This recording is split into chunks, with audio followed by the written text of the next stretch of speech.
One of the pillars of your existence when it comes to health, fitness, and wellness is protein. Honestly, I don't think we can live without it. Well, what is it? Why do we need it? What's so important about it? Well, today we are sitting down again with our nutritionist, our dietitian, Tonja Greene, to discuss protein today on the Personal Edge Fitness Podcast. Welcome to the Personal Edge Fitness Podcast with Garrett Williamson. Health, wellness, exercise, nutrition, and a whole lot more. Got questions? Call us and leave a message at 251-278-EDGE or message us at Personal Edge Fitness on Facebook and Instagram, at Team PE on Twitter, or personaledgefitness.com. Hey, good day and welcome to the Personal Edge Fitness Podcast. My name is Garrett Williamson. I'm president of Personal Edge Fitness. Thank you so much for joining us today. Another one of our nutritional podcasts with our friend Tonja Greene. Tonja, thank you again for being on the show. Appreciate you being here. Absolutely. And we're discussing I'm probably going to say this every time, one of my favorite topics, because you know when we discuss water, I'm going to say that again. That's your favorite. And then, yeah, exactly. So, but before I get into it, let me tell you how to get in touch with us. If you have any questions about this particular podcast or any others, or any questions about dispelling the myths of health, fitness, wellness, and nutrition, please contact us at area code 251-278-3343. That's 251-278-EDGE. You can also reach me at Garrett, Garrett, at personaledgefitness.com. That, of course, also is our website, personaledgefitness.com. Personal Edge Fitness is our Facebook page, and hit me up on X at Team PE if you are so inclined. Okay, talking about what I think is one of the staples of nutrition, and one that too many of us, I think, we don't put as much of an importance, mainly because we don't know, and that's protein. Mm-hmm. Give us a little background on why is that important? The first thing I would look at is where it is in popularity today, right, and where it came from. Sure. Because it was given a bad name. Red meat, yes, was given a bad name. And so criminalized back in the 1960s with the advent of the food guide pyramid, which you may or may not know this, and I did deep dive into this, which food guide pyramid in 1960 was written by Nick Motern, who was not a dietitian. He wasn't a biochemist. He wasn't a physician. He was a journalist and a vegetarian on top of that, and who happened to be good friends with George McGovern, who was head of the Senate committee that came up with it. There's where your food guide pyramid came from. But this is all, like you're saying, built on lipid hypothesis, criminalizing of red meat, and not only that, other protein sources they criminalized at that time. Think about it. Red meat, eggs, yes. and dairy. Oh,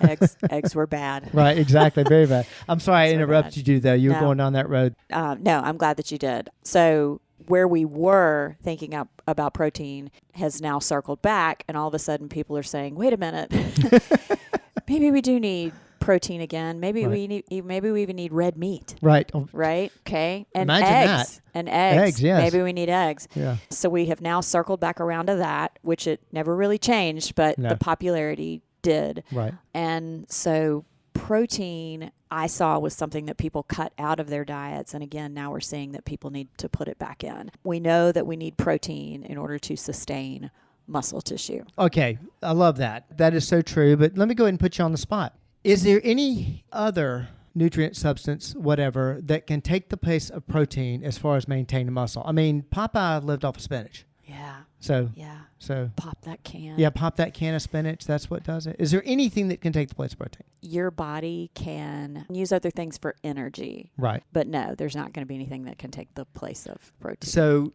all right, first thing, without protein, you can't build muscle. We know that. All right. Can you maintain muscle without adequate protein? No. Whatsoever. Mm-mm. So, Mm-mm. And what will happen if you don't have enough protein? What basically happens in the body as far as muscle is concerned? Your muscle's going to atrophy. You're going to lose it. Right. Yes. Okay. Yes. You're going to lose muscle tissue. And just so that we all have the right picture. Yes, please. The same picture in our mind. Yes.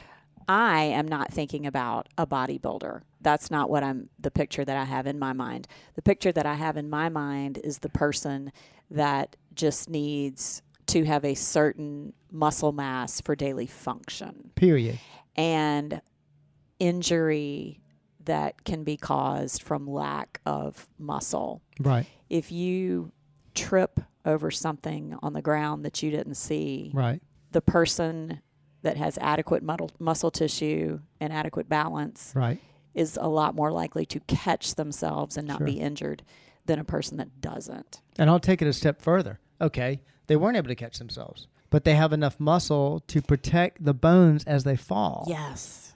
I'm glad you brought it to that level, because if we say protein, I'm going to have plenty of our athletes and our bodybuilders and a lot of our guys, they're getting enough protein. Yeah, they probably are getting enough protein. We don't have to worry about that. Exactly. But I like the fact that you, because ladies, seniors, it doesn't matter if you're, I don't want big muscles. That's not what we're talking about. That's right. No, what I'm talking about. We're talking about, I use the example all the time. My grandmother used to walk to the mailbox to get her mail, and now she can't do that. Mm-hmm. Well, that's what's going to happen if you don't take in enough protein. Mm-hmm. So it's basically the building blocks for muscle. All right. Roughly, because this gets debated back and forth, I know. Right. So putting you on the spot, get to the numbers, just touch on them. But roughly, what do we need daily? We're talking about everybody, daily life. How much do we need? Yeah. If you're looking at pounds, which is what we here in America look at. Right, exactly.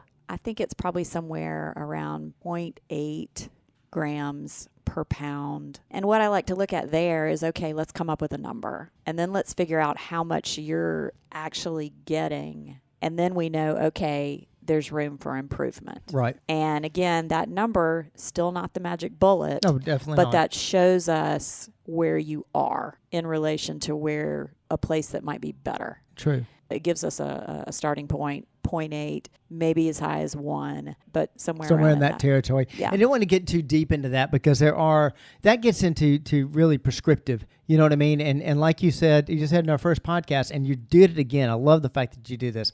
Take each person individually. Yeah. Let me look at them individually, look at their goals. Yes. And do they have any special needs, what have you? And then you're going to break it down. And I'll notice you're going to do that every single time, which I love. Yeah, so sorry. It's fantastic. No, it's fine. It's fine. It's great. It's exactly the way we approach everybody.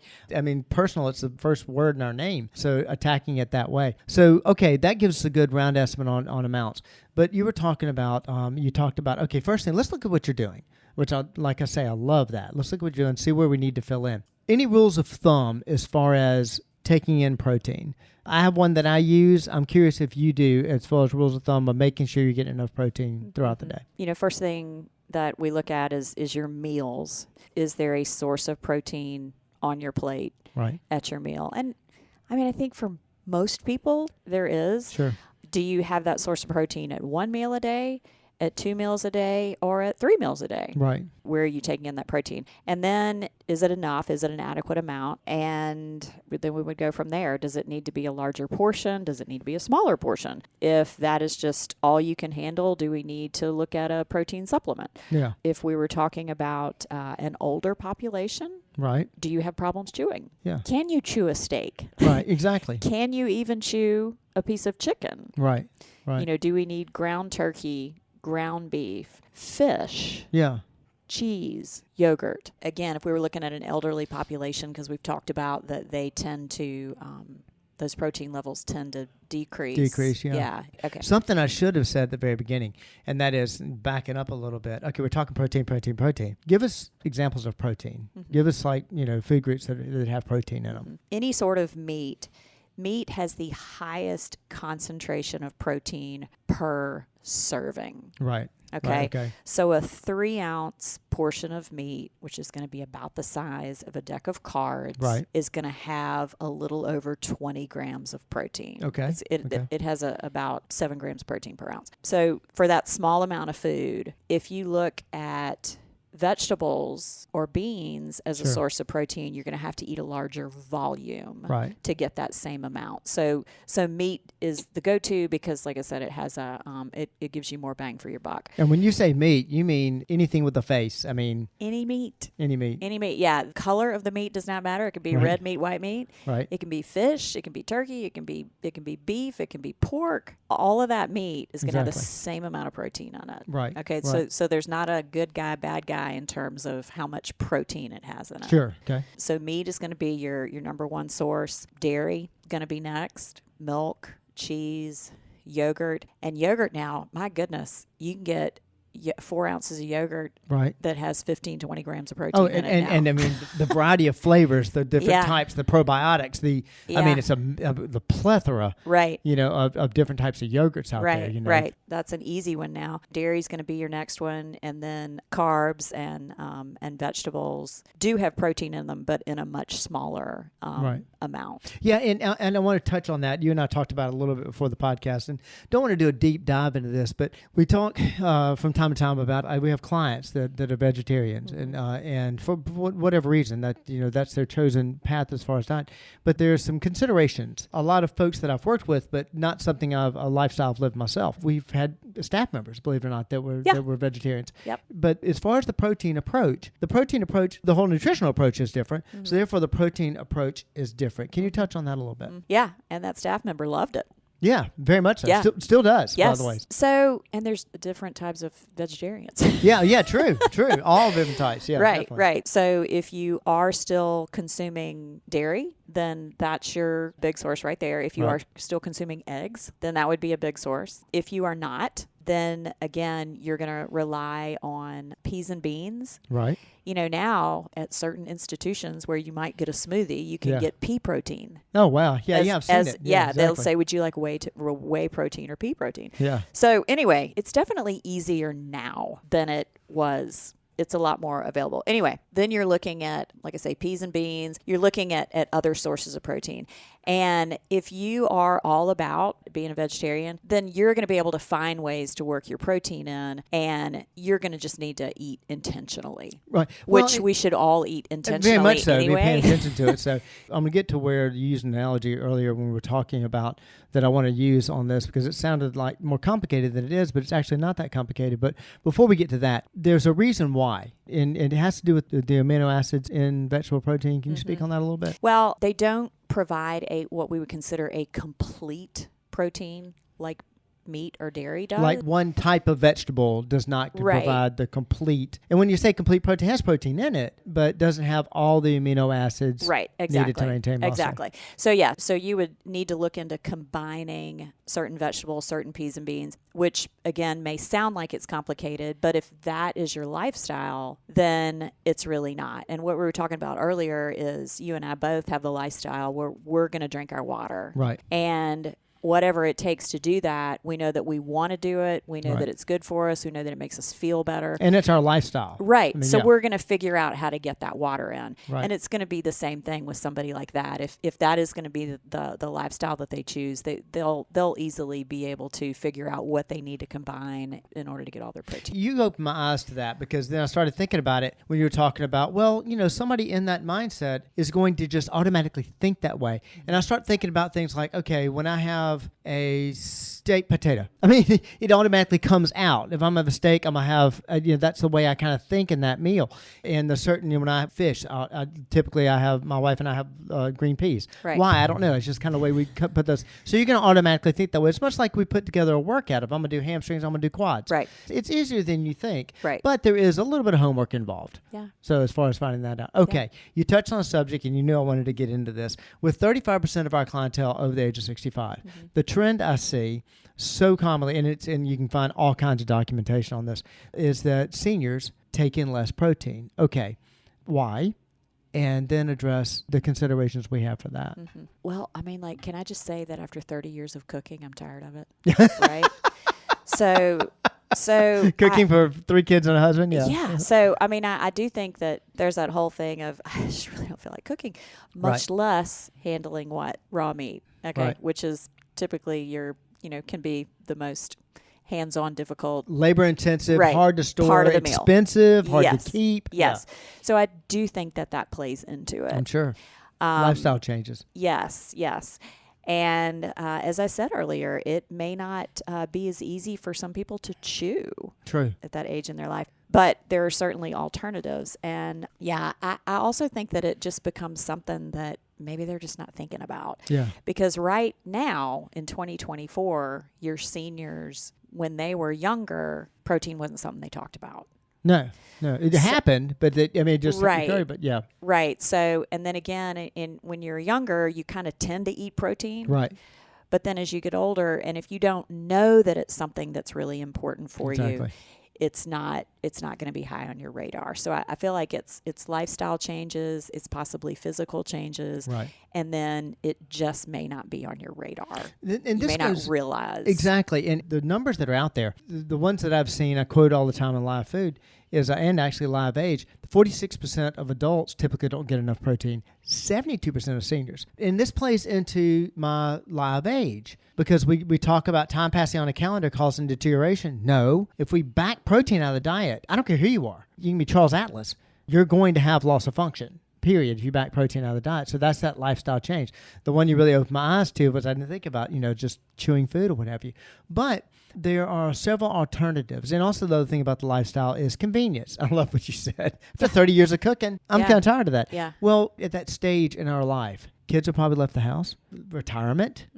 We're looking for easy. Right, exactly. Looking for close parking spaces. We're looking for easy. Yeah. And so we're in a constant state of making things easier, a constant state of slowing down. And or I shouldn't say slowing down, but making things easier. And a bowl of cereal is a lot easier than cooking a meal. Right. Okay, we want to stay with that lifestyle because as you talked about in our first session, people asking you, hey, write me a diet. You're going to have to change your entire life to this diet. Well, we're not saying that.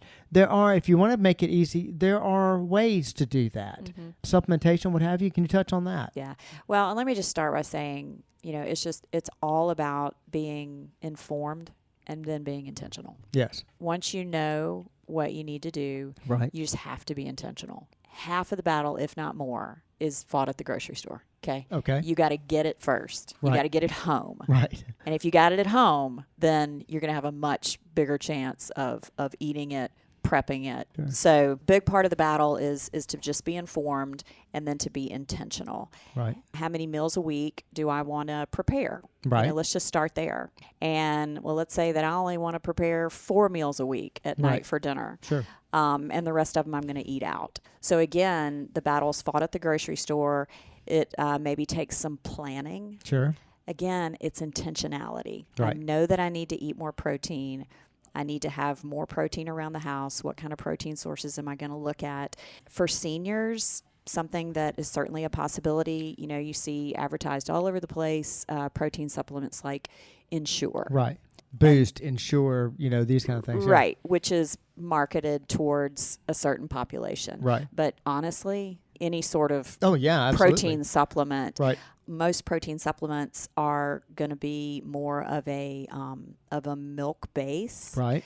But now, and something that I've discovered and that I've talked to you about that I really like now is it's called a clear protein. Right. It's actually a whey isolate instead of a whey concentrate. Okay. So the whey concentrate's a little bit milkier. Right. And the other one is not as milky because it's isolated. Right. So anyway, it is more of a juice type base or flavor. You mix it with water versus, and they have flavors like lemonade, watermelon versus chocolate, vanilla, punch, strawberry. Yeah, exactly. Right. And then some people just can't.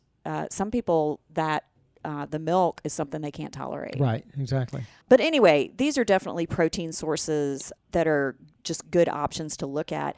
The thing I love about the clear protein, it will also promote your water intake. Which I love, which I think is fantastic. Yes. So, and I mean, let's just even say that you're just going to use one supplement a day, which should be plenty if you're eating it as well. So if you're trying to take in 64 ounces of water a day, you could put 1 scoop of that protein in a large container, and the flavor is going to help you drink it. Absolutely. I hear from a lot of people, I know this, water's boring, I don't like the way it tastes, all this kind of stuff. Yeah.